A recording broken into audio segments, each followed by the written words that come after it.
엄마표현 특강 1회를 맡게 된 서현주 줄탁닷컴 대표라고 합니다. 이렇게 여러분들 만나뵙게 돼서 반가운데요.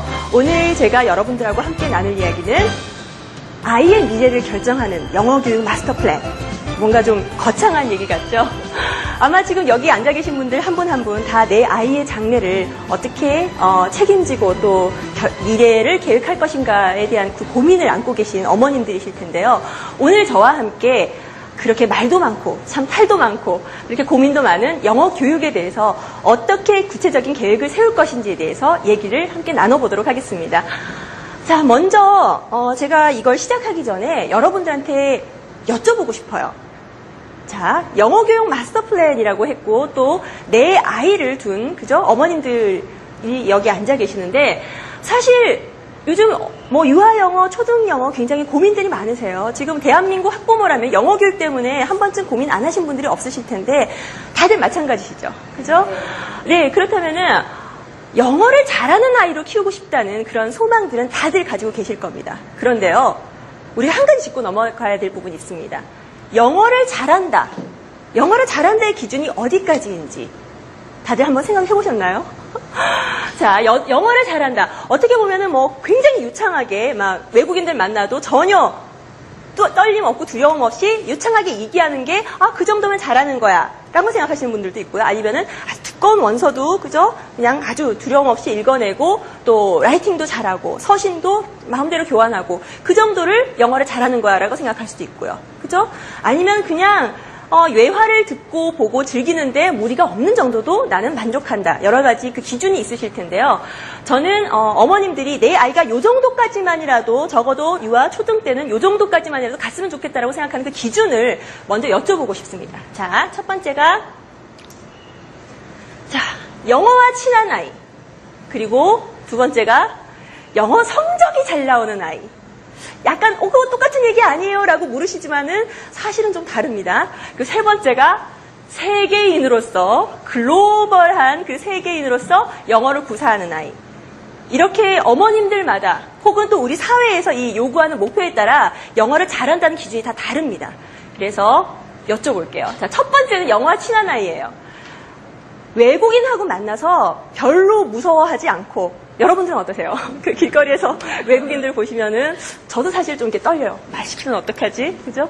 근데 요즘 아이들은 별로 그렇지가 않죠. 굉장히 많이 그 글로벌화돼서 그 두려워하지 않는 아이들이 참 많아졌습니다. 그런 식으로 외국인들하고 만나도 별로 무서워하지 않고 그리고 또 영어 원서 그림책이든 뭐 챕터북이든 소설이든 나중에 좀 글밥이 많은 책이든 그냥 즐겨 읽을 수 있고 그죠? 그 정도만 돼도 나는 족하다. 그리고 나중에 그 아이가 지금은 엄마가 그렇게 안달복달하면서 막 잘해야지 라고 생각을 안 하더라도 아이가 즐기다 보면 언젠가는 자기가 중학생이 되고 고등학생이 되고 혹은 대학생이 돼서 내가 정말 영어가 내 인생에 필요하겠구나 라고 생각을 해서 열심히 해서 성공하는 분들 많죠. 그죠? 그때 성공하시는 분들 많습니다. 근데 그때 나는 늦었어 라고 생각되지 않을 정도로만 영어를 미리미리 장애가 되지 않을 정도로 잘했으면 좋겠다. 그게 첫 번째 영어와 친한 아이. 자, 이 정도 목표가 되신 분도 있고요. 또 두 번째로는 굉장히 솔직하게 그런 거 다 필요 없고 나는 솔직히 나 수능 영어 때문에 망쳤다. 그죠? 어머님들 다 기억이 있으실 거예요. 나 수능 영어 때문에 망쳤고 내신도 망쳤고 뭐 입사 시험 혹은 승진 시험 토플 토익 때문에 우리 아빠 머리 아프다. 우리 아이는 성적 잘 나왔으면 좋겠다. 그런 어머님들도 계실 거예요. 그죠? 우리 사회에서 현실적으로 요구하는 그 평가의 기준이라는 게 있습니다. 수능 성적, 내신 성적, 토플 성적, 토익 성적, 여러 가지 그 입사 성적 기준이라든지 이런 게 있어요. 그 성적만 잘 나오면 된다. 뭐 힘들게 지금부터 안 해도 라고 생각하시는 그런 분들도 계실 거예요. 그리고 세 번째는 두 번째는 한마디로 말해서 돈만 잘 벌면 된다. 그러니까 좋은 직장 가지고 좋은 대학 가고 그죠? 돈만 잘 벌면 됐지 뭐 영어가 그냥 수단일 뿐이지라고 생각하는 그 경우입니다.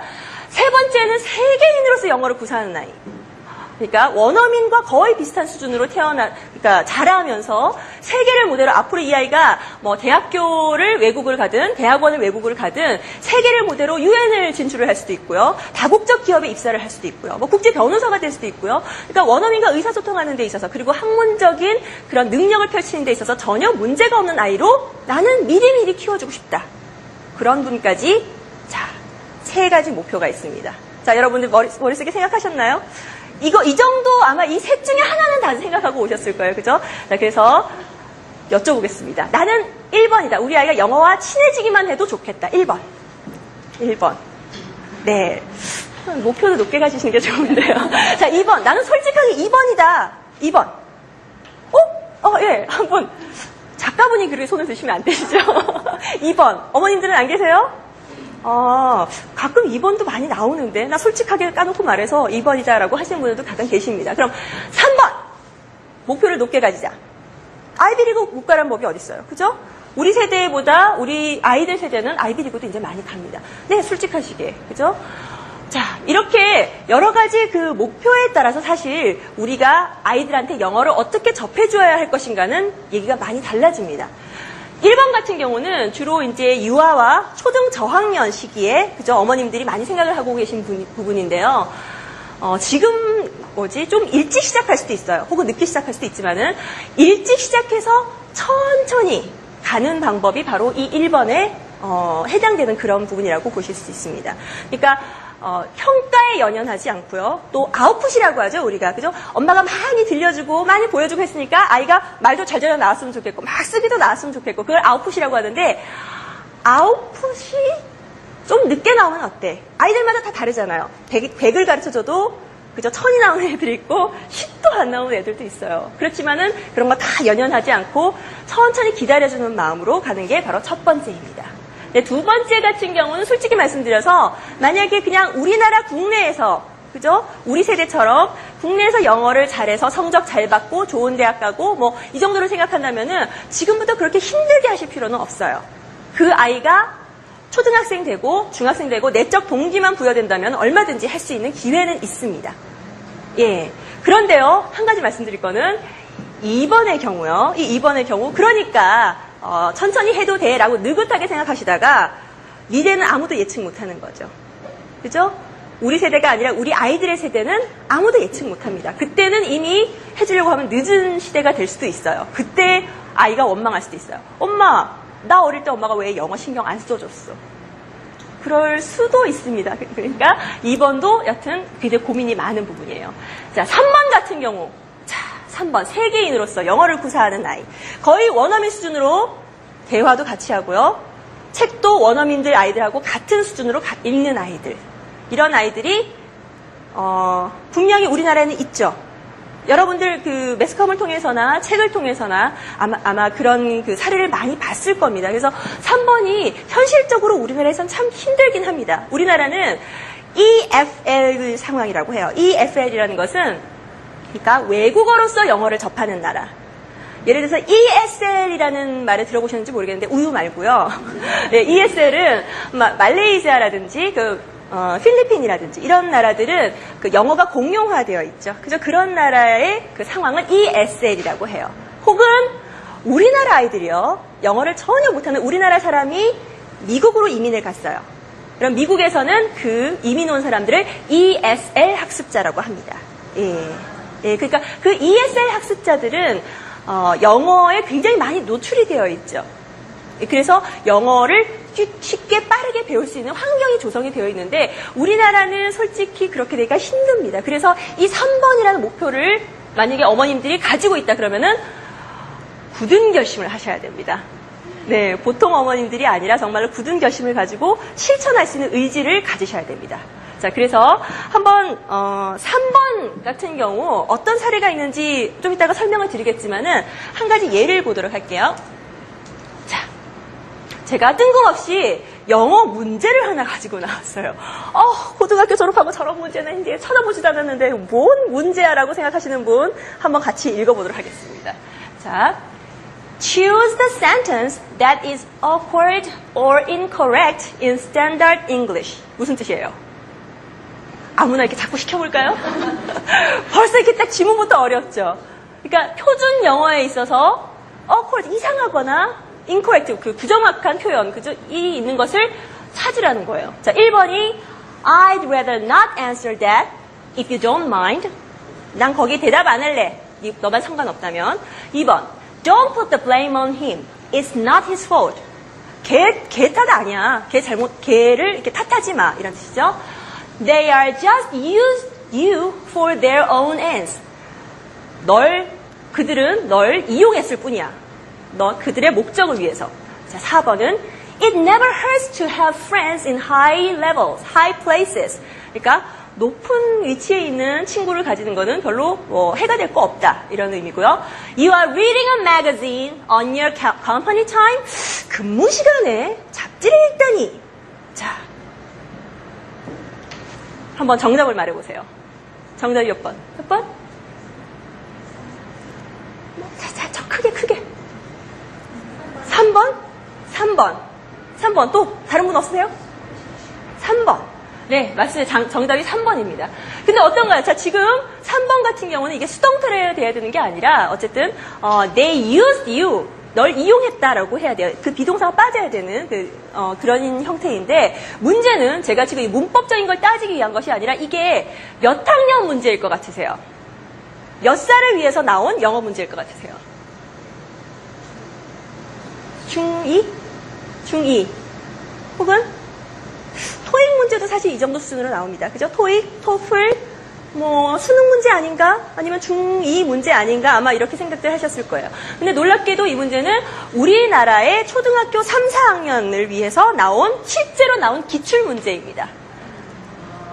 근데 이거는 공교육 수준의 3, 4학년이 아니고요. 그 사설기관에서 기출 문제를 낸 것을 제가 하나 가져왔습니다. 지금 제가 아까 굉장히 많은 아이들의 그 영어 대상 그 연령층 그리고 수준이 존재한다고 말씀을 드렸는데 최상위층에 있는 아이들은 지금 이 정도의 레벨을 가지고 3학년 때, 4학년 때 이미 이런 시험을 보고 있다는 겁니다. 그렇다면 도대체 지금 우리나라 유아 초등 영어 교육이 어떤 현실인지를 그럼 한번 같이 보도록 하겠습니다. 도대체 어떻게 했길래 아이들이 저기까지 3학년 때 저렇게까지 할 수 있는 것인가? 자, 조금 암담한 얘기를 할게요.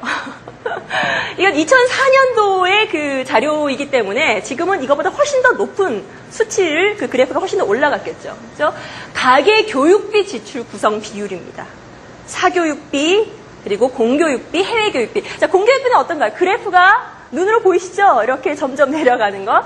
그러니까 이게 가계에 있어서 얼마만큼 차지하는가 그 비율을 얘기하는 겁니다. 그 다음에 사교육비는 점점점 올라가고 있는 게 보일 거예요. 특히나 해외교육비가 조기유학이라고 하죠. 그죠? 조기유학을 위한 그 해외교육비는 점점 올라가고 있는 추세입니다. 그리고 각종 신문기사들, 제가 몇 가지 가져오긴 했지만은 굳이 제가 다 안 읽어드려도 아마 여러분들 잘 알고 계실 거예요. 사교육비가 국내 8조 원, 유학이 8조 원, 그죠? 그리고 굉장히 많은 돈이 유학 및 연수비로 해마다 빠져나가고 있습니다. 그만큼 많은 아이들이 유학을 가고 있다는 얘기죠. 그죠? 그리고, 여러분들 지금 유치원생 어머님들도 많이 와 계시는데, 혹시 영어 유치원 보내는 분들도 아마 계실 수도 있을 거예요. 근데 지금 강남이나 이런 곳에서는 지금, 신문 자체는 청담동 유치원이 90만 원 이렇게 나와 있는데, 솔직히 강남의 영어 유치원이 90만 원은 기본 이상이죠. 기본 이하죠. 예, 제가 들은 것도 한 달에 100만 원 이상 다들 지출하고 있는 걸로 알고 있습니다. 이게 지금 현실이죠. 그러니까 따지고 보면은 우리 대학 등록금보다도 5살, 6살, 7살짜리 유치원생의 영어 교육비에 드는 돈이 훨씬 더 많은 것이 현실입니다. 이게 지금 우리나라의 현실입니다. 그런데 이런 그 현실 때문에 어떤 신조어가 생겼냐 하면요. 여러분들 English Divide라는 혹시 그런 용어 들어보셨어요? 신문 좀 읽어보시면은 아마 그런 표현을 종종 들으실 수가 있을 것입니다. Divide라는 것은 나눈다는 거죠. 그래서 이렇게 나눈다는 거예요. English, 영어 수준과 격차에 따라서 계층이 나뉜다는 거예요.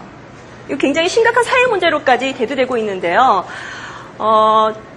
이것도 역시 또 다른 그 신문 기사입니다.